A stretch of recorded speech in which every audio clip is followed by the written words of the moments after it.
Ready as I'm going to be. Hey there, this is Jean Roman with For Dragonflies and Me. Thanks so much for joining me at this week's podcast.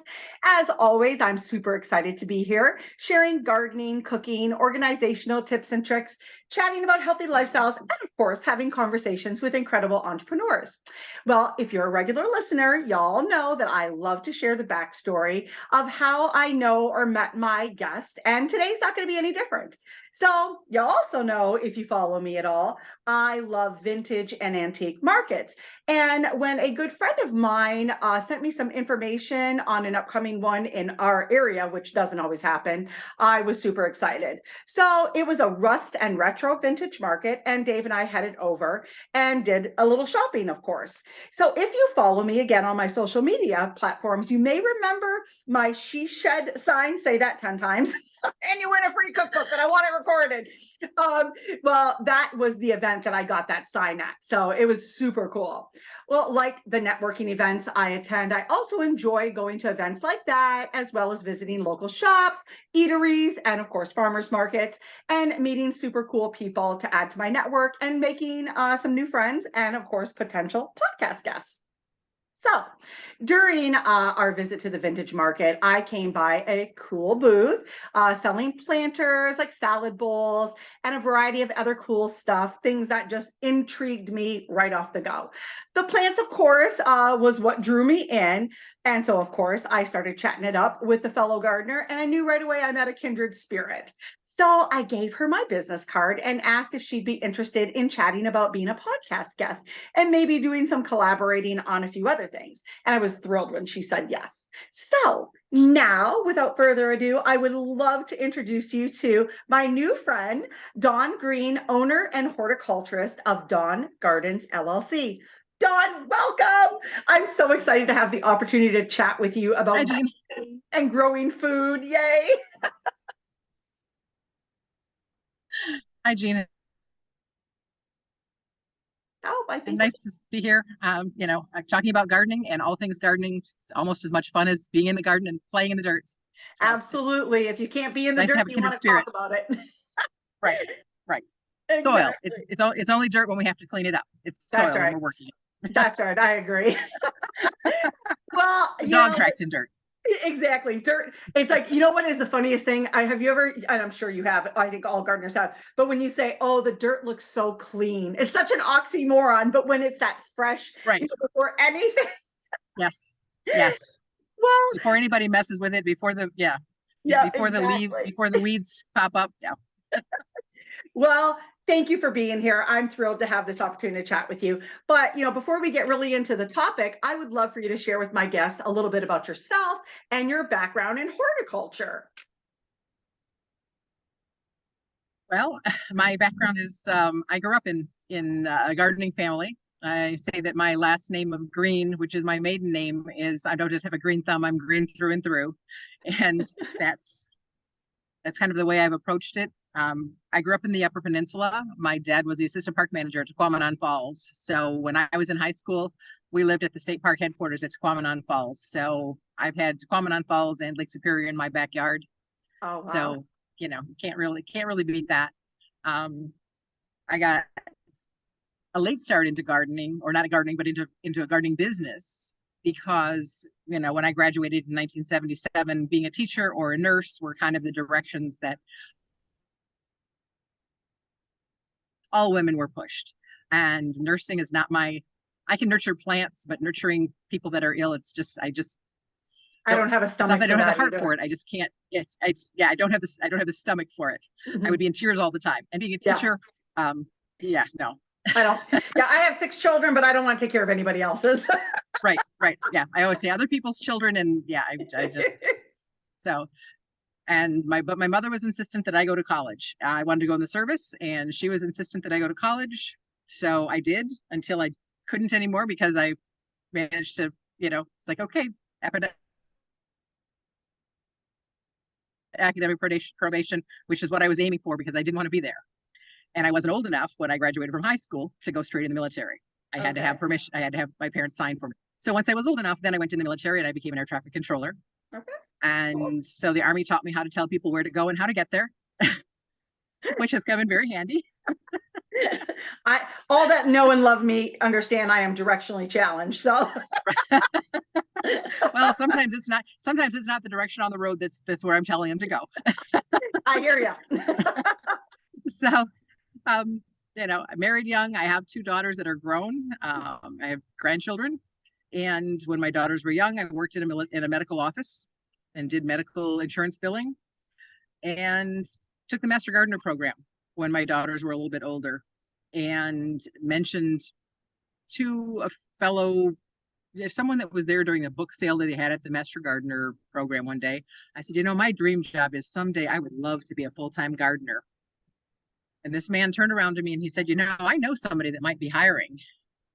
And that was, I called her up and I talked to her, and I went into my office the next, like probably within the next 2 days, and I gave my notice and decided that it was worth it. It was, a little less money, but it was the chance to get my hands Dirty. in the dirt and get paid, to get my hands dirty and to get paid to do it. So that was really,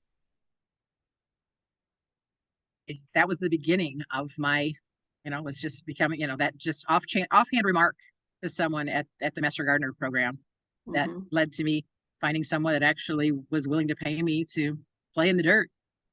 And that was in 2001. Okay. So it's been a long time. From there, I worked, and that was at an estate in Bloomfield Hills, near Cranbrook. And then I went to another, the dog is stuck. That's okay. Like I said, my dog, Frank, everybody knows Frankie from Facebook.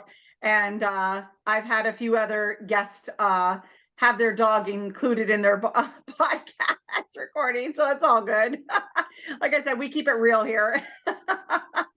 She has a beautiful baby Springer, speaking of. Somehow to get the leash wrapped around and trapped under the bird bath, and she couldn't go anywhere except right under my feet. So, but I just worked at different estates. One of your previous guests mentioned one of the estates that I worked at. Tim Travis, I know from Goldner Walsh, and when he mentioned Paul Ewing in your podcast, I went, "Oh, I know him. I was his gardener for 10 years." So, oh my gosh, Tim's a good guy. Yeah, we do quarterly talks, quarterly podcasts, and then I'm teaching classes over at his place too. I know I told you that. Right. Sure. Yep. Yeah. And then from there, I went to another estate that I left in 2020 during COVID, right when COVID started, right after the lockdown started. I decided it was time for me to go out on my own, that I really had gone from doing the garden the way that, just certain people expected. And after a while, even gardening, it can be the same thing. So I decided I wanted to have my own clients and to do my own thing, to be able to branch out and do what I wanted to do. Well, and that's what I did. So that's super exciting. And I know when during our talk too, in December of 22, just this past December, I kind of left my career day job too, and kind of found myself in the same situation. I know we're kind of close in age, and it just kind of gets to a point where it's like you kind of get, and it's not that the people you work with or for are terrible or anything. It's just you get to a point where it's like, you know what, I want to do my own thing, and I want to, be my own boss. I'm not a good employee. Right. No, I'm not. I'm a great employee until I get bored. Yeah. And then it's like, okay, it was boring. It's like, okay, you want the same thing all the time. You don't want anything different. This is what you've always had. This is what you still want. And I want to grow something different. I want to try something different. So, yeah. And there's so many new varieties every year. It's fun to try different things, but I was so excited. I can't tell you how excited I was to learn during our initial Zoom call. You and I are almost neighbors. And so we literally, I think, only live like maybe within 5 miles of each other. And so Right. I think that's just cool. So I'm super excited Yeah. to come by your place and have you over here. But today I want to talk to you about the importance of growing our own food and how you are doing that for your family right now. And, can you tell my listeners a little bit about your gardens and what you've been working on personally? Sure. So my garden has expanded massively over the last several years. I started out with just a few raised beds. Everything I do is in raised beds. I started out with straw bales when I first moved in here because I wasn't certain about the soil and I wasn't certain where I wanted my garden to be set up. But I knew that I could grow in straw bales. So I had straw bales in containers full of tomatoes and tomatoes and peppers and lettuce and cabbage and all the things until I figured out where the best sun was and where the best location was and how I could access it best. And then um, the massive growth of the raised bed garden started. I in working for estates, I found that I had great opportunities to do a lot of experimenting with growing different things. Mhm. So I typically grow about 30 varieties of tomatoes every year. So right now I've got 30 varieties of tomatoes. I've got 50 flats of plants on my porch, eggplants, peppers, and tomatoes. Yep. Um, so it's just those are the things that I mean eggplant those I grew for clients, not for me. I'm not an eggplant fan. Mhm. If you have to doctor it up that much to make it edible, I don't I don't want it. It's just I my agree. they're like, oh, you put garlic and onions with it. I'll just eat the garlic and onions. I skip the eggplant. But right now I have I have cabbage, I have strawberries that are in bloom and starting to form buds. I have already harvested all my asparagus. This heat, last few days, it started to go to seed already, but I've been harvesting asparagus. Oh, And mine I just have, popped up. I got mine oh, planted, Dawn, and they're just about that big. So I'm going to start hilling them. I'm so excited. right. Yeah, this is the third year that these have been in. So I actually can Okay. got a decent harvest from them, but they're underplanted with strawberries. So it's, Yep. gives me the space. Um, but I'm just excited to get everything going. I started with my fruit trees. I started with espaliered apple trees. I have 6 varieties on each tree. My dad passed in 2019, so this might get a little teary, but Oh. um, my dad was you can only make applesauce and apple pie with at least 4 varieties of apples, right? There can't be, and it was very specific about you had to have, you had to have Portland, you had to have Jonathan, you had to have wine sap. Those were the 3 that had to be in there. So when I found these espalier trees with 6 varieties on one tree, these are my applesauce trees. That's awesome. I cannot wait to see those. Yeah. So and that was the only fruit trees I was going to grow. And then last year I decided I wanted more fruit trees. So I added in peach trees and plum trees and a multi-graft cherry Oh, and more cool. apples. So I added 12 trees. And then I had a client that I built an orchard for last fall, and I had to order trees, a large quantity of, and I couldn't order single trees, like Mhm. one of these and one of those from the Mhm. wholesaler. So I had to order multiples. So I had to have a place to put them. So I just added 19 more fruit trees to my to my orchard. And my orchard is I do a combination of raised beds and backyard orchard culture. So in a 3x5 raised bed, I have 3 fruit trees. Okay. So That's awesome. so that's the thing. And it's to have a succession of that's one of the things I love about having my own garden is being able to plant and say, okay, I've got early, I've got mid, I've got late, whether it's Mhm. my strawberries, whether it's my tomatoes, my peppers, my fruit, it's all harvest throughout the season so that you don't have to go to the store and get, you know, this because you had tomatoes that were all ripe at one time. You Mhm. had your one variety of tomatoes and they're all ready at once. How about I grow a little bit of everything and that way I've got, you know, for weeks I've got tomatoes instead of just a few days. And I'm sure you do some canning. I do, but I've also found that I've got a lot of freezer space, so I can take my tomatoes and throw them in the freezer. And I made some Okay. great tomato soup this winter that tasted just like fresh because I just threw the fresh tomatoes right in the Yeah, that's handy. I got a couple of Ziploc freezers. bag, threw them in the freezer and threw them in a pan and cooked them up and made tomato soup. So yep, Yeah, yep. I So, love to but can. that's really, Yeah, that's I awesome. I grew up in a family where my mom Hmm. canned everything and anything. If she could, if it was in the garden and it wasn't, it wasn't a rock or a piece of wood, she canned it. She made Yeah, pickles and jams and jellies, and she made her own vegetables, venison vegetable soup yeah, and all the yeah. things. But my part was when I was a kid, I was the dishwasher. It wasn't like you could. So to me, canning was I had to wash all the jars and I had to wash all the, and it was all of that, the grunt work. Thank goodness for dishwashers today. I, right. Thank you. Yeah. But at the time, I was the dishwasher. So, but that was, so that's my, what canning was, or peeling, so many apples or so many tomatoes or so, it was like, okay, it was work and not realizing how fulfilling it was. Yeah. Um, and one of the hardest things we did, my sisters and I did recently was to go and um, take the rest of the stuff out of the rest of the home canned stuff out of the Oh, pantry because my mom passed last February, so I've lost okay. both of them both my parents in the last couple of years, and so it was knowing that that was the end of the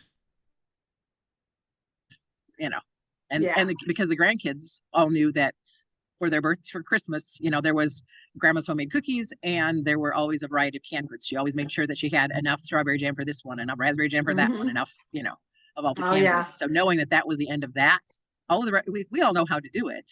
It's Hmm. just having the time, making the time, not having the time, making the time to do it. Yeah. Yeah, I'm really excited for this summer. I have my if I could only grow one tomato, my super Italian paste, and I'm planning on doing all my marinara sauce and my barbecue sauce and whatnot. But I love to can, and when I was back on my farm with my ex-husband, I think I told you I was Mennonite Mm-hmm. years, and I canned everything between the freezer and the can shelf. I probably put up about 2,000 quarts of food a year, and but Yeah, mind you, I had 6 kids, so five, right, sure, and they added on. But yeah, no, canning. I'm so excited for this summer. But when I saw all your fruit trees and your right. on IG. On Instagram, I'm like, oh my gosh, she is a kindred spirit. But I was excited for you. It was so beautiful. And as Thanks. you know, I just got my greenhouse up, and I know your green Right, behind you there is pretty new too. It looks so cool. But we're currently I know everybody following me knows that we have 7 new raised beds, the big 4x8x2, and then 4 the smaller rounder ones. mm-hmm. And so we literally Right. half an hour before you and I got on this phone call, me and the boys were finishing filling up the last of the 7. So we got Right. 4 more yards of dirt today. And so I'm so excited. I'm going to build another trellis for the one and do some teepees out of my bamboo. But I'm so Right. excited. But while I was perusing through your website, which is beautiful, I was amazed at all the areas you specialize in, Dawn. Tell my listeners a little bit about, the products and services Dawn Gardens LLC provides, because you don't just grow all this stuff for yourself. You are quite a gal out there helping everybody else. It's funny because I started out thinking, okay, garden coaching, because I mean, for on the estates that I worked on, they all had vegetable gardens and fruit trees and ornamentals, but Mhm. the primary focus was the ornamentals. And I just got so that I mean, I can still do ornamentals. I still do take care of some properties, some for some clients that just do ornamentals, but I have people that will call me up and say, Dawn, do you know what this is? And I used to have the smart aleck answer that was, sure, I do. And then it was like, oh, wait, you wanted me to tell you what that is. So it was I had a friend who said, did you want me to tell you? She's like, okay, I asked that wrong. Could you tell me what this plant is? And I'm like, oh, sure, I can tell you that. Or can you tell me how to take care of this? So that's kind of how the garden coaching started, Okay. is that it was helping people, realizing that people had questions. They were doing their own gardening, but they didn't really know where to look. And I guess that's part of what I enjoy is the researching part and finding where it is. So I do the garden coaching and consulting on fruit trees, on ornamentals, but I also help design and install raised bed, 26 by 40. It's a raised bed, enclosed orchard and greenhouse, or not greenhouse, orchard and vegetable garden, because the neighbor feeds the deer and the turkeys. So we had to have 8-foot fence. So we just built it that way and built it right in so that everything is inside. It's a labor of love as much as it is an income, but it's just, I have to say, so Dawn Gardens, that I was, one of the hardest parts about starting your own business is coming up with a name, right? And everybody says you shouldn't use your own name. And one day someone was asking my mom years ago, what is it that your children do? And they know there's 5 of us and I'm the oldest, so I have a sister that's a teacher and my brother's a cop and my, another sister that's a nurse. And so, and I said, well, and she said, and Dawn Gardens.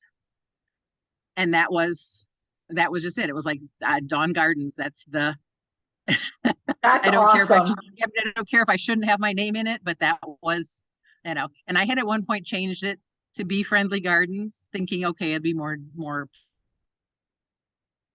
pollinator friendly, more to kind of bring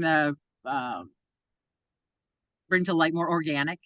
But I had people thinking that it was only pollinator gardens.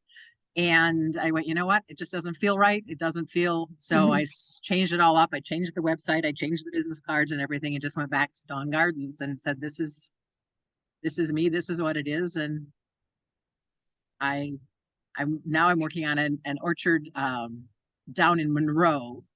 And they have Jesuit pear trees. Do you know the Jesuit pear trees? I remember when you were telling me about it. So, right. So the Jesuit pear trees are down there. And then they also have it's the paper mill school by Monroe County Fairgrounds. And it's a whole museum and natural history kind of space. So they have 30 fruit trees, 30 apple trees that are old varieties that you can't find in your typical places. So some of them I had never heard of, and I thought, well, this is pretty cool. So I went down and I pruned all the trees. I'm going to prune, and we're looking at or talking about doing some grafting workshops, trying to be able to graft the Jesuit pears to be able to continue them on. So that's a project and process that I'm working on. So we'll see how it all comes along. So.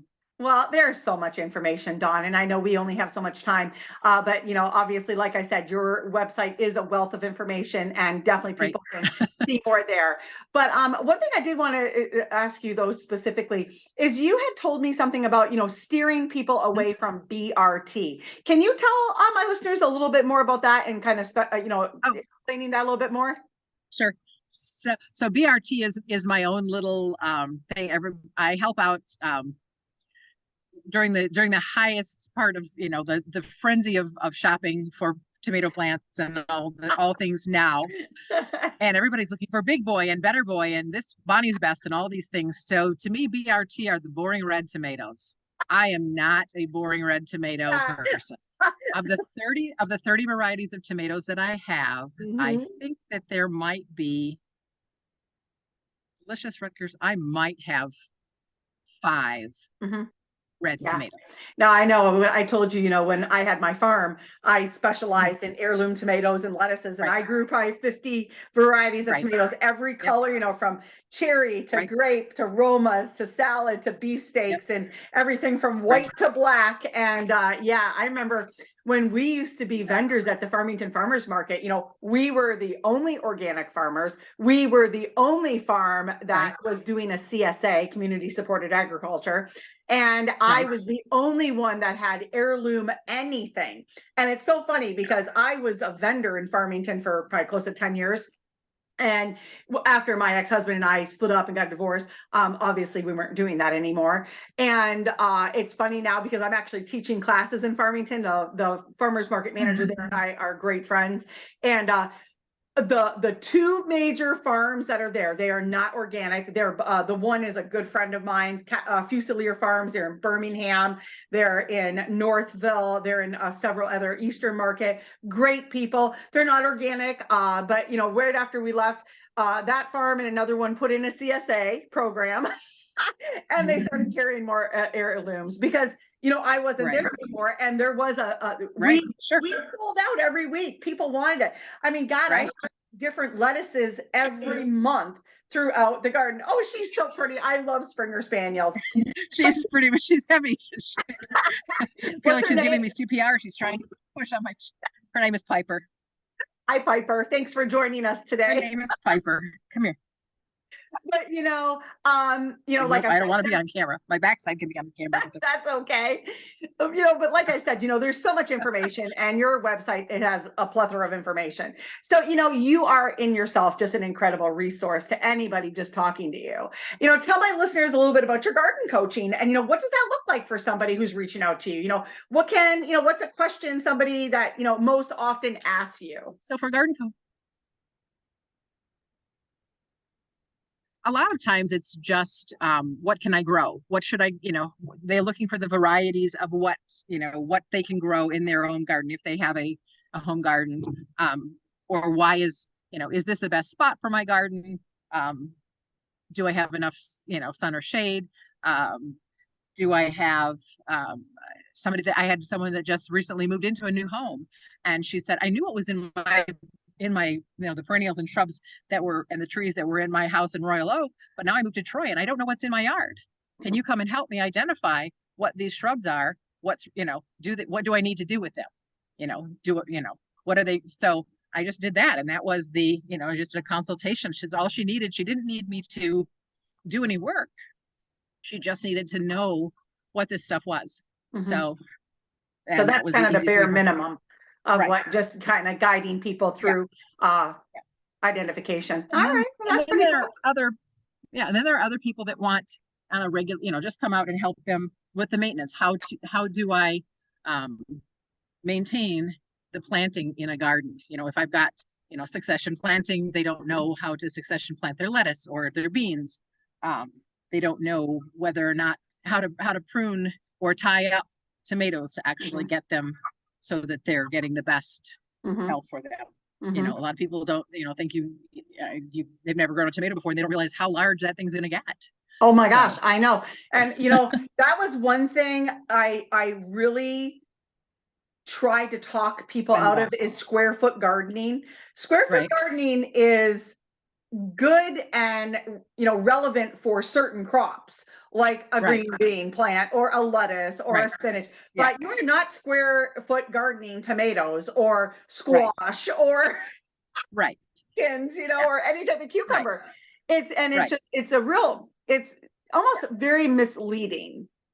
But it's also showing people that you can put in a trellis and be able to grow your tomatoes. I have big arch trellises in my garden, and that's where my cucumbers grow. That's where my cherry tomatoes grow, because that way I have access to them. The dog doesn't, and because she likes the garden too. And but just teaching people this, to go vertical. Do some of this stuff can go vertical. You can plant, and plant your basil underneath your tomato plant. Yeah. And help. There's so many things you can do with it that a lot of people don't do because they just don't know, or they get the information on Instagram that says, put an egg in the hole where your tomato. No, please don't do that. Please don't plant an egg with your tomato. It doesn't do any good. And you're just going to have a rotten smelly tomato. Yeah, eggshells. I just turned compost today. I have eggshells in my compost pile from 2 years ago that are still solid eggshells. So what good would it have done for me to put an egg in the bottom of the hole? Right? Or blossom and rot. Oh, no, I'll throw Tums in it. No, don't throw Tums. Throw Tums in there.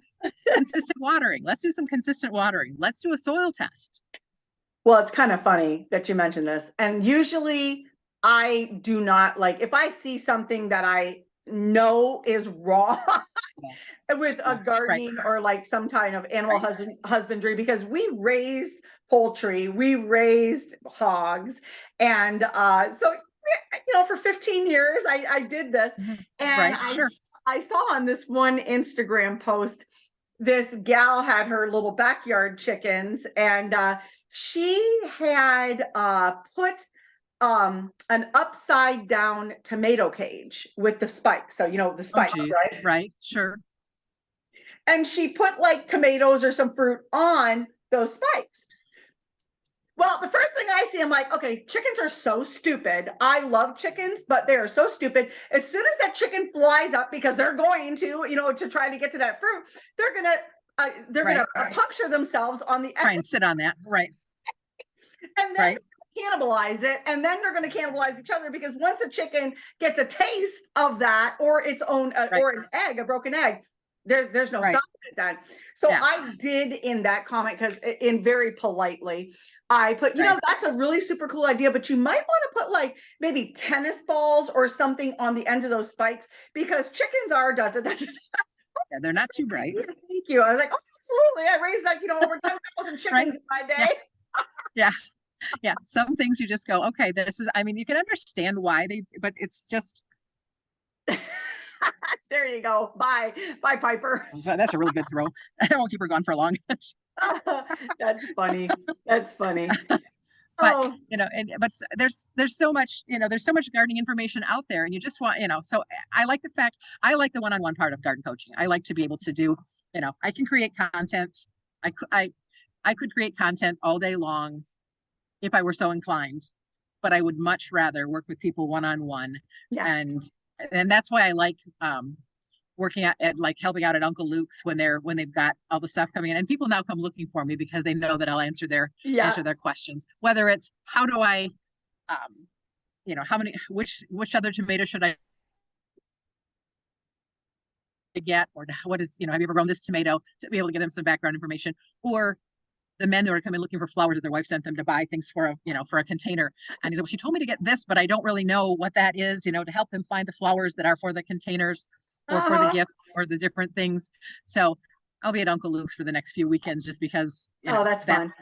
That's fun. And that's something I started doing during COVID when, like, I told Tim, I said, I just want to come work in the greenhouse one day a week for a few hours, just to get some time like that. I used to work after I got my divorce. I worked for Telly's, because Telly's actually was in Goldner Walsh there for a minute, and so I taught some classes for George and then I worked in their Shelby Township store. And I loved doing the planting and just taking care and just talking to people. And even like as a farmer's market vendor, there's so much to educate people with, and just knowing. But like with succession planning, this podcast is going to air on May 31st, but at the time of this recording, this Saturday, which will be the 20th, my blog post is on succession planning, because people don't realize they can plant lettuce periodically. There's certain lettuce like Jericho that were bred for the heat, so you can grow that in July and August and then go back to your other crops. But it's fun and I love the education part of it. So it's like, where you're talking about content versus people. I like both. So, teaching my classes, but then also putting the content there, content, and then in the engagement. But, we all have our passions, right? And what we like to do. But what it boils down to is we both like to be right. But, so I need to go. So your one guest that you had that was talked about the marketing for people that hate marketing. Yeah. There was I need to get in touch with her, because I really hate the marketing part of it. So it's the, a lot of the clients that I have are word of mouth. It's really that's awesome. That's awesome when you can get to that point. Yeah, I hate Instagram, because I like with my Facebook, I can schedule everything throughout the week and then periodically do lives or, do something. But with Instagram, it only allows you to schedule that. I know if anybody's listening to this and says, no, Jean, you're wrong, here's how you do it, please message me, email me for dragonfliesandme@gmail.com. But the only way I know how to schedule posts on Instagram is on my phone, and I hate doing it on my phone. So I'm laying in bed at night, or during a show that Dave may be watching, and I'm putting reels on, and then Instagram only lets you schedule so far in advance. So it's always just, I find Instagram so much work, where that's the one marketing tool I don't enjoy, but I love everything else, but I like doing the lives and whatnot. But, I'm super excited to be able to work with you and see where our relationship goes and, what we can Right. come up with Yeah. together. I'd love to do, more talks with you like this, like kind of how Tim and I are doing. But, I'm also, like I said, super excited to visit you and see your new greenhouse and gardens and have you over to my place. Oh, absolutely. Have some wine. That's right. Have some wine. Maybe we'll have to see what varieties of tomatoes each of us grows and trade some tomato plants. Yeah, there we go for sure. But I do have my super Italian paste, and that one actually, I ordered the seed this year, but it's a huge, big red Roma, but it's like a beefsteak Roma, Dawn. Very little So bigger seed. than an Amish paste? Oh, So hell yeah. bigger than Amish? Yeah. Oh, really? Much bigger, Really? like 2-3 times bigger. And Really? so, Oh, wow. yeah, and it's beautiful. It's meaty. And that's if I could only grow one tomato, it'd be that tomato. Right.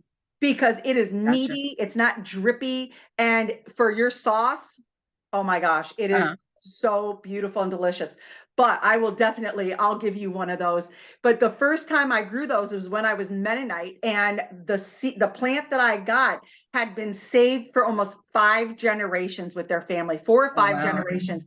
And so I had saved that seed for my entire 15 years there. And then after I left, I wasn't doing that anymore. Right. And so I just ordered my seed through actually Etsy and American Organic Seed Exchange or something like that on Etsy. But I got my seeds there. But I will give you one of those plants, Dawn. Okay. Yeah, I'd love to share that with you. But Awesome. I know I'm so excited. We'll have to see yeah. But I would love to tell we can talk. We can keep talking tomatoes forever, right? We're going to be done recording. We'll just stay on the. But we do have to wrap up soon here. So Dawn, tell my listeners more. How can they connect with you, and how can they see what products and services Dawn Garden provides? So tell my listeners all about that. So I have my website, dawngardensllc.com.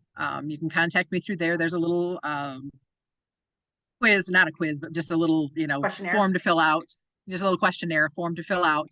And then my business cards are at Uncle Luke's and Telly's both. They have, because they have a lot of questions. And I was like, you know what, guys, because they were contacting me and saying, hey, can we give so-and-so your name and number? So I just gave them business cards to be able to reach out. Nice. I'm on Instagram as well. And on Facebook, there's so any of those options, but contact me at dawn@dawngardensllc.com and reach out if you've got questions. Well, I think you and I, like I said, could talk gardening and just sip some wine or in the garden for hours. But thank you so much. I am so appreciative of you taking the time. I know you're a busy lady. And I just want to tell all my listeners, all my dragonfly friends, thank you so much for joining Dawn and I today. And I'm excited for the future of what Dawn and I can bring you guys together and chatting it up about our favorite topic. But like I said, to see more about Dawn Green and Dawn Gardens LLC, you can obviously go to my blog at fordragonfliesandme.com. And again, Dawn's website is dawngardensllc.com. So please follow Dawn and please follow me. If you're not aware, I have a YouTube channel. I have a podcast this here, Facebook, Instagram, and of course my blog. Everything is at For Dragonflies and Me. So be sure to follow me. I have different content on each platform. You can see all about my gardens and what we're doing. And I love your feedback. So make sure, if you have any questions for Dawn, reach out to her. If you have any for me, reach out to me. But definitely, thank you again, Dawn, for joining me today. I'm so excited for the future with us. Thank you so much, Jean. It was great to be with here. And it was just fate that brought us together, I guess, at the Rust and Retro, because that was just really my one and only market I've ever done. And we've met. So there you go. Yeah. You know what? I don't believe in coincidence. And I almost didn't go to that because remember it rained and my husband, Dave, was like, I don't know. Should we go? Is it going to be indoors and outdoors? I'm pretty sure it's indoors. And that's how we went. So yes, I believe completely in fate bringing people together. But friends, thank you again, Dragonfly friends, for being here. And like I always say, be sure to eat fresh, shop local, and have a happy day. Take care now.